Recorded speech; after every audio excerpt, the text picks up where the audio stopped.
नमस्कार.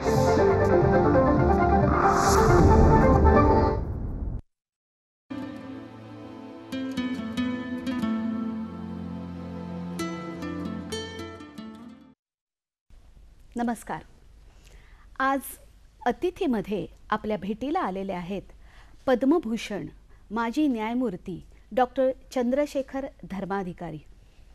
नमस्कार. नमस्कार.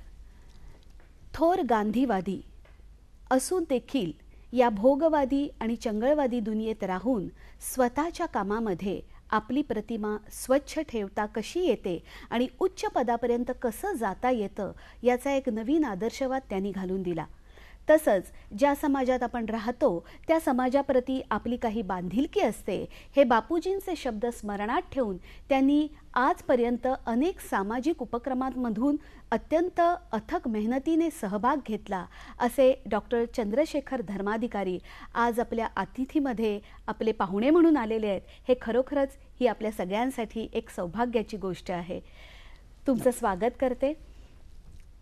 गांधीवादी विचारसरणी मनामध्ये बाळगून जे स्वातंत्र्यापूर्वीचे दिवस होते, स्वातंत्र्य मिळाल्यानंतर, कारण तुम्ही स्वातंत्र्य मिळवण्यासाठी पण 1942च्या चले जाओमध्ये तुम्ही सहभागी झाला होतात, त्यानंतरचे स्वातंत्र्य प्राप्तीनंतरचे दिवस आणि आजची एकंदर जीवनशैली हे सगळं अनुभवताना कोणकोणत्या विचारसरणी तुम्ही अनुभवत गेलात, विशेषतः समाजमनाच्या दृष्टिकोनातून?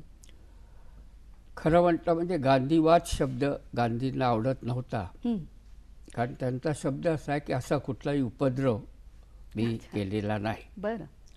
म्हणून आम्ही गांधी विचार शब्द वापरतो, कारण विचार प्रवाही असतो, विचार थांबत नसतो आणि व्यक्तिप्रामाण्य आम्ही मानलं नाही, धर्मप्रामाण्य आम्ही मानलं नाही, विचाराचं प्रामाण्य मानलं आणि त्या कुशीतून आणि त्या वातावरणातून आम्हाला जगायला मिळालं.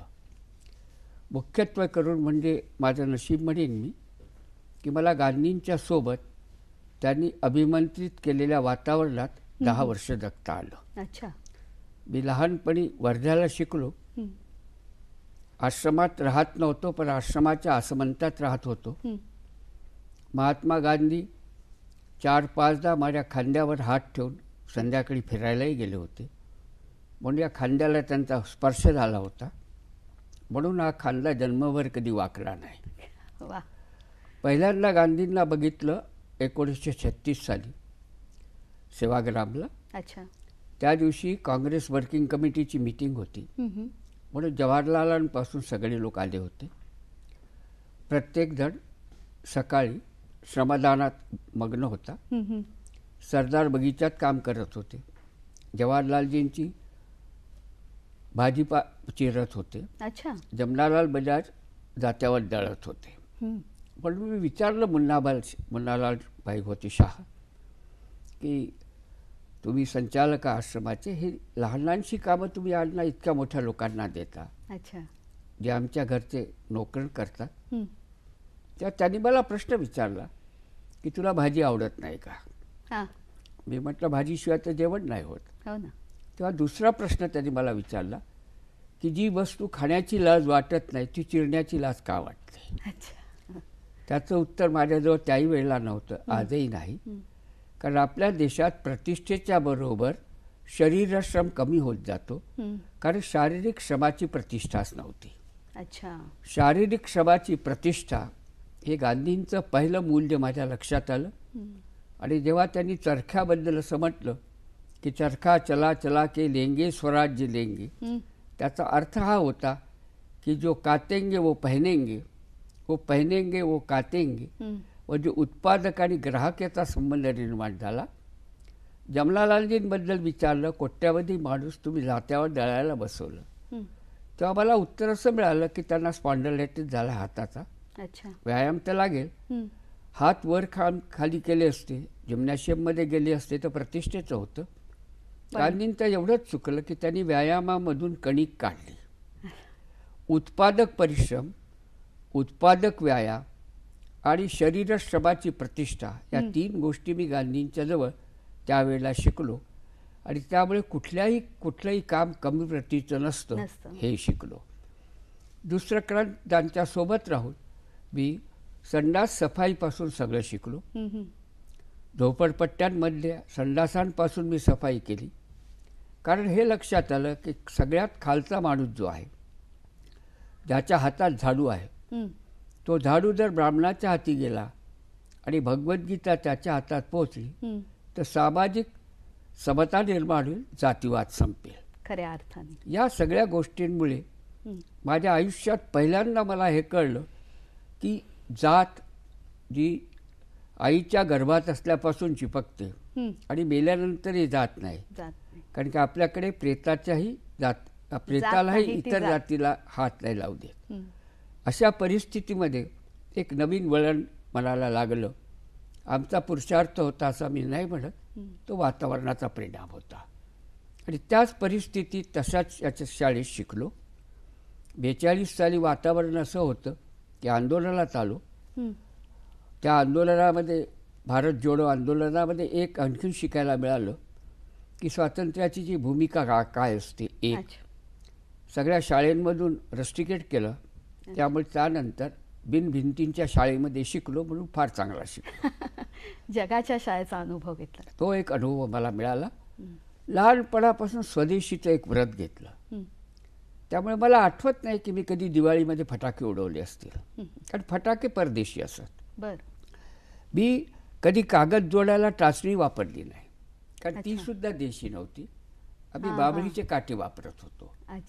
स्वदेशीची वृत्ती, खादीचं व्रत आणि त्या वातावरणात जे मला जगायला मिळालं त्याच्यातून मी मानतो की मी घडत गेलो.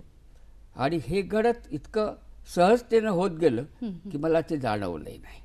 पण मग हे जेव्हा बालवयाचं घडण घडत होतं तेव्हा बालवय म्हटलं की कसं असतं सर, की कुठेतरी एक प्रलोभन असतं, कुठेतरी आकर्षण असतं. तसं तुम्हाला कधी वाटलं नाही का? वाटलं. एकदा माझ्या आयुष्यात हा प्रसंग आला. इलस्ट्रेटेड वीकलीमध्ये एक शब्द कोडं आलं. असं होतं की सोडवलं व्यवस्थित तर 10,000 रुपयाची मोटर इनामात मिळणार होती. बरं. त्यावेळेला 10,000 मिळत असं. खूपच होते. मी सोडवलं. माझे वडील या देशातले एक सर्वश्रेष्ठ विद्वान होते, त्यांना दाखवलं. त्यांनी मला प्रश्न विचारला की या भानगडीत का पडला. मला वाटतं पुढे वकिली करणार असेल म्हणून थोडं थोडं खोटं बोलण्याची सवय असेल, म्हणून त्यांना सांगितलं की मला शब्द ज्ञान माझं किती बघायचं होतं. त्यांनी कागदाची घडी केली आणि खिशात ठेवली. मग मी त्यांना खरं सांगितलं की माझी इच्छा आहे की याला मी पोस्टल ऑर्डर बनवून पाठवतो, 10,000ची मोटर मिळेल.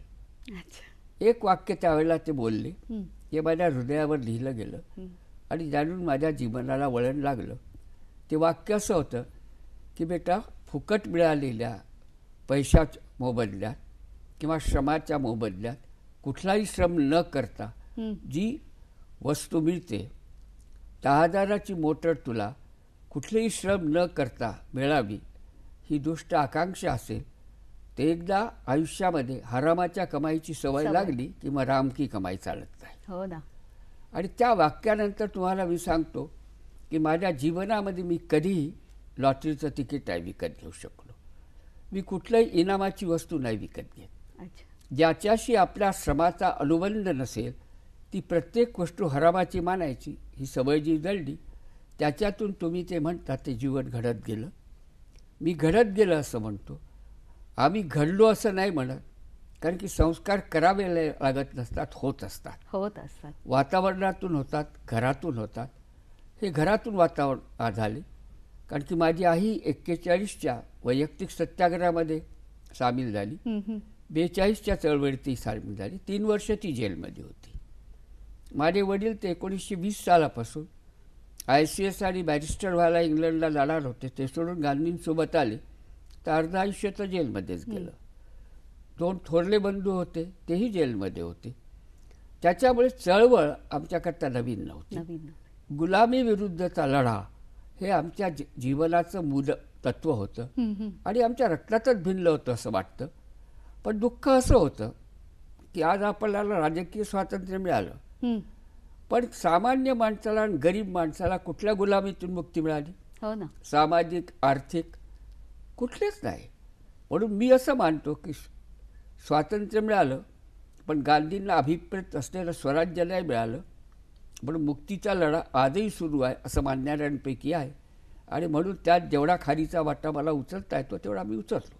आणि म्हणूनच याची परिणिती म्हणजे अनेक सामाजिक उपक्रम आहेत, जसं गांधी इन्स्टिट्यूट ऑफ गांधीझम म्हणा किंवा मग ग्लोबल इन्स्टिट्यूट, यासारख्या अनेकविध असे उपक्रम आहे. एक डहाणू तालुक्यातलं जे एक पर्यावरणाच्या दृष्टीने असा जो एक पट्टा घोषित केलेला आहे चांगला, त्याच्यावरही तुमची एक चेअरमन म्हणून नियुक्ती केलेली आहे.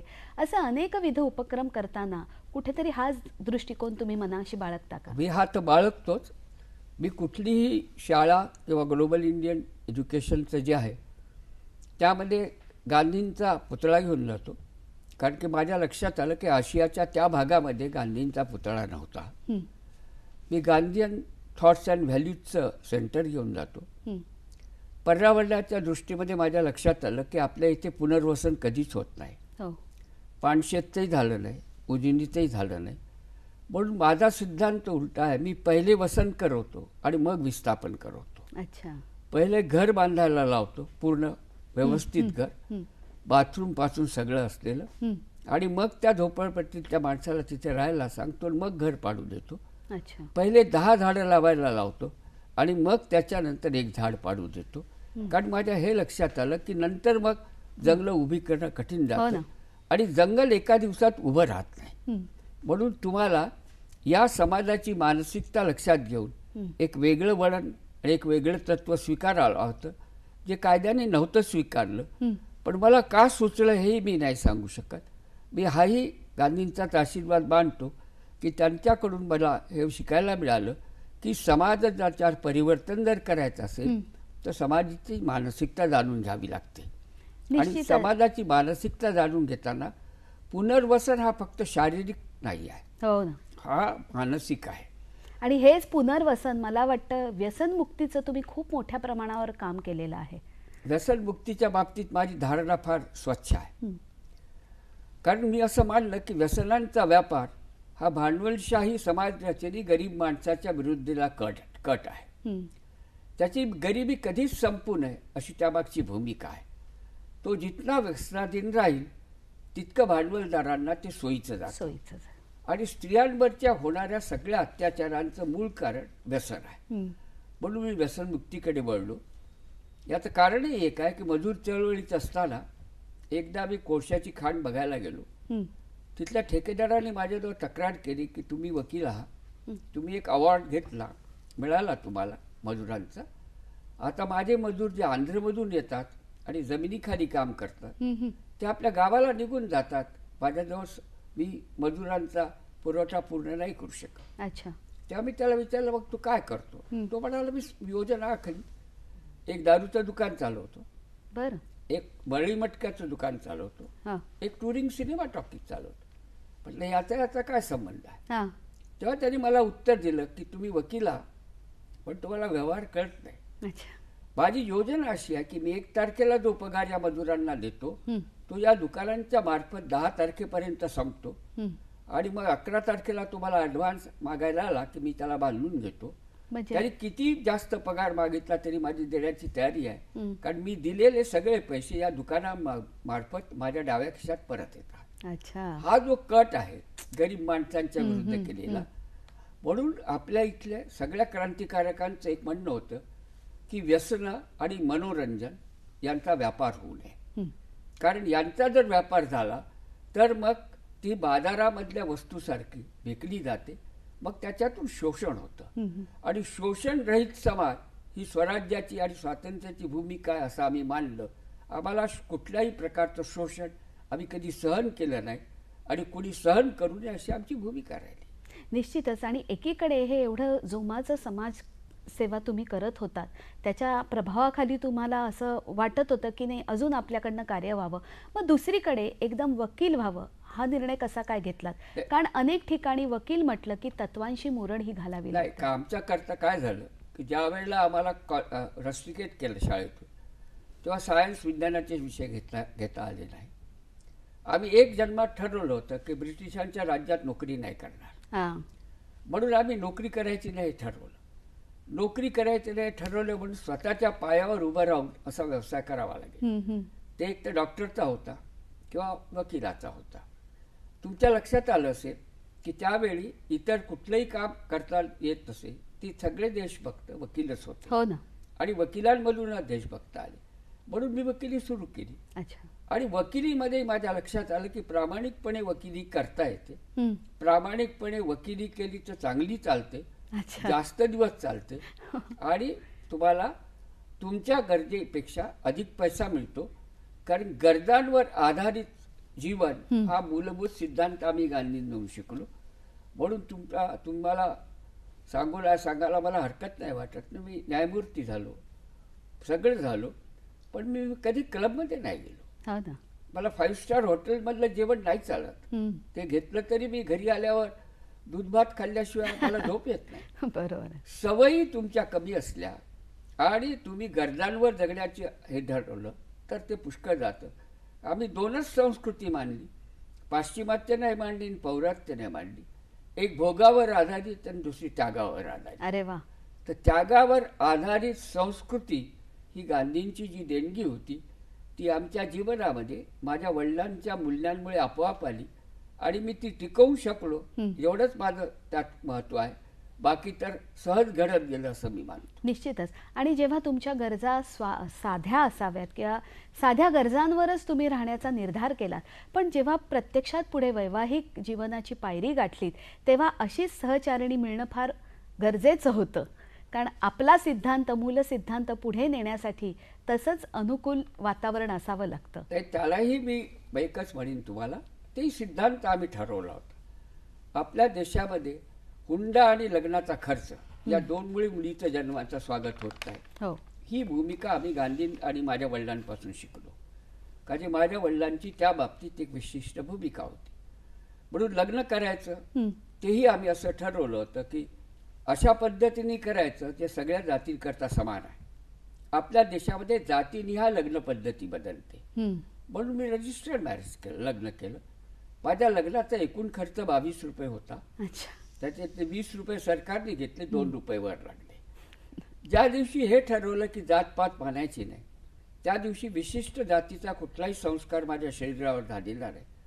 मी ब्राह्मण होतो, धर्माधिकारी होतो, पण मुंज किंवा व्रतबंध केलं नाही. म्हणून मी माझ्या धर्माधिकाऱ्यांच्या घराण्यामध्ये शूद्रच होतो, कारण मी द्विजन होतो.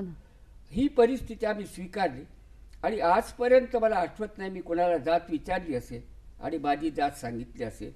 मला हेही आठवत नाही मी कुणाला पगार विचारला असेल किंवा माझा पगार तर मला माहीतच नव्हता. मी हायकोर्ट जज झाल्यावरही आणि आजही मला किती पेन्शन मिळते नाही सांगता येणार, ती बँकेत होते. कारण पैसा आणि जन्माश्रित प्रतिष्ठा, जन्माने मिळणारी, या 2 प्रतिष्ठेच्या विरुद्ध आपण भांडायचं हे लहानपणापासून ठरलं होतं. या 2 प्रतिष्ठा आम्ही मान्यच केल्या नाही कधी. म्हणून कॉलेजमध्येही माझे सगळे मित्र गरीबच होते, दलितच होते. तुम्हाला आश्चर्य वाटेल, मी वकील होईपर्यंत कोट घातला नव्हता. 2 शर्ट, 2 पैजामे, 1 एक. सायकल नव्हती, कुठलीच वस्तू नव्हती. माझे वडील तसे MLA वगैरे झाले होते, कॉन्स्टिट्युएंट असेंब्लीचे मेंबर होते, पण आम्ही जीवन प्रणाली नाही बदलली. आणि एकदा गरिबी तुम्हाला उपभोगता आली की त्याच्यात फार शक्ती असते. स्वायत्त गरिबीमध्ये तुम्हाला मी सांगतो, टाटा बिर्लाच्या करोडो रुपयापेक्षा जास्त शक्ती असते. कारण तुम्हाला कोणी विकत नाही घेऊ शकत, तुमची किंमत नाही लावताय, तुमचं मूल्य असतं. म्हणून आम्ही जीवनाचं कधीही किंमत लावली नाही. माणसं विकणं म्हणजे काय हे आम्ही कधीच शिकलो नाही. आणि ह्याच नेमकं तुम्ही जे वाक्य सांगितलं की माणसं विकणं म्हणजे काय हे आम्हाला माहिती नाही, परंतु आज चित्र जे बघतोय आपण की प्रत्येक गोष्ट ही काहीतरी मूल्याच्या आधारावरच विकत घेतली जाते. मग याविषयी तुमचा दृष्टिकोन काय झाला? Every man has got his on price हे इंग्रजी वाक्य आहे. म्हणून आज पैसा हे फक्त विनियोगाचं साधन नाही, वस्तू विकत घेण्याचं साधन नाही, उलट तरी माणसं विकत घेतली जातात. आणि ही माणसं विकत घेण्याची वृत्ती आली. माझं दुःख आहे तुम्हाला सांगतो की महात्मा गांधी यांनी जन्मभर एक वृत्ती मांडली. त्याचा ज्या दिवशी तुम्ही चलनी नोटांवर फोटो छापला त्यावेळेला गांधींचं दर्शन घेऊन फोटोचं भ्रष्टाचार करायला मोकळी झाली ना. ही जी सगळी पद्धती आपण स्वीकारली ही भारताच्या संस्कृतीला चालण्यासारखी नव्हती. आपण एका गुलामगिरीतून बाहेर आलो, पण आर्थिक गुलामगिरी आपल्या सरहद्दीवर उभी आहे. म्हणून कुठल्याही गुलामगिरीमध्ये जर आपण गेलो तर अडचणच निर्माण होईल ना.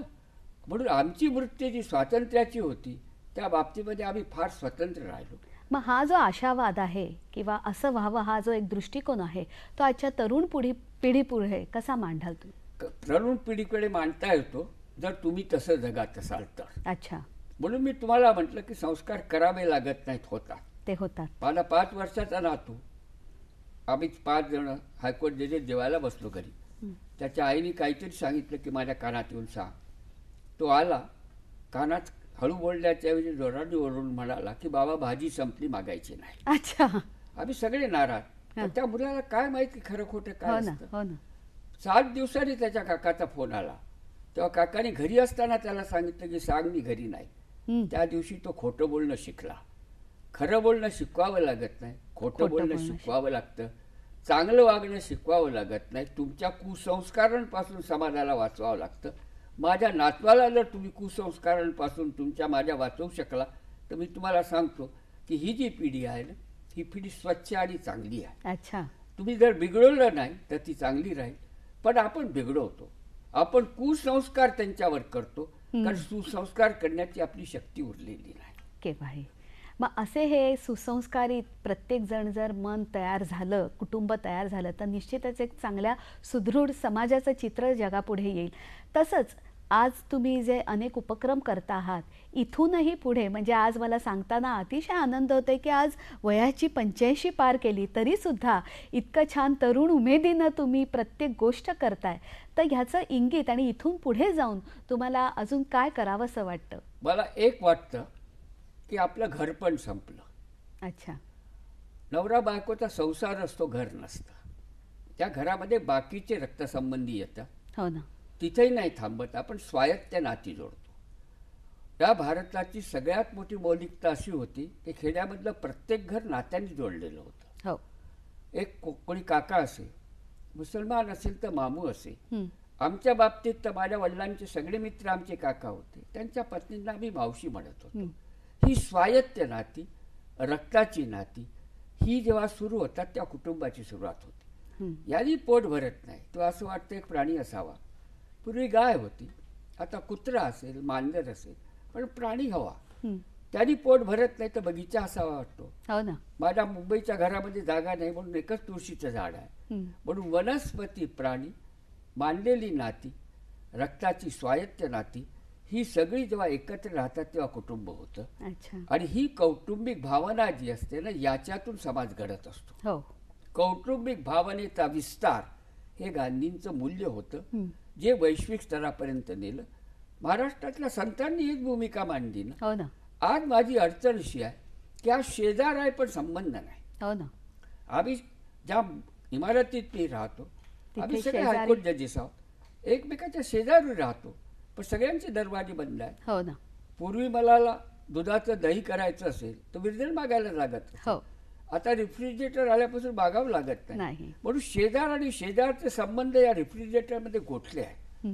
गोठलेले संबंध ज्या समाजामध्ये असतात आणि कुणीच कुणाचाच नसतो आणि सगळे आपापल्याच पुरतं जेव्हा विचार करतात त्यावेळेला समाज घडत नसतो. कम्युनिकेशन, सामाजिक भावना जर गेली तर मग समाज कसा घडेल? हो ना.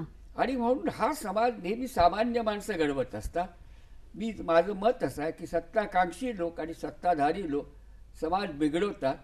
समाज संतांनी आणि सामाजिक कार्यकर्त्यांनीच घडवला आहे अशी माझी भूमिका आहे आणि हे आपण आजपर्यंत मानत आलो आहे. महाराष्ट्र संतांनी घडवला असं आपण म्हणतो. कोणत्याच पदावर होते? हो ना. कोणत्या सत्तेच्या पदावर होते? सामान्य. सत्तेच्या पदावर राहून चालत नाही, कारण सत्तेची पदं कमी असतात आणि काम करणारी माणसं जास्त असतात. म्हणून आम्ही गांधींपासून एवढंच शिकलो की ते कुठल्याही पदावर नव्हते. माझे वडील तर म्हणायचे की कुठल्याही पदावर नसलेले जे मूर्ख असतात ना त्याच्या यादीमध्ये आपलं नाव पाहिजे. आणि असा सगळ्यात मोठा महामूर्ख आपल्या देशात होता, त्याचं नाव महात्मा गांधी होतं. दुसऱ्या लोकक्रांतीचा जो लोकनायक होता जयप्रकाश नारायण, तो कुठल्या पदावर होता? हो ना. संत कुठल्या पदावर होते? म्हणून पदाची आकांक्षा नसणं आणि गरजावर आधारित जीवन जगणं हे दोन गोष्टी जर आपण पाळू शकलो तर समाज परिवर्तन ताबडतोब होईल अशी मला आशा आहे. फक्त हे आपण कसं पोहोचवू शकू याचा विचार केला पाहिजे. मला एक दुःख आहे की माझी पिढी मुलांपर्यंत, माझ्या नातवांपर्यंत ही मूल्य नाही पोहोचवू शकली. तुमच्या पिढींनी पोहोचवावी अशी माझी आशा आहे.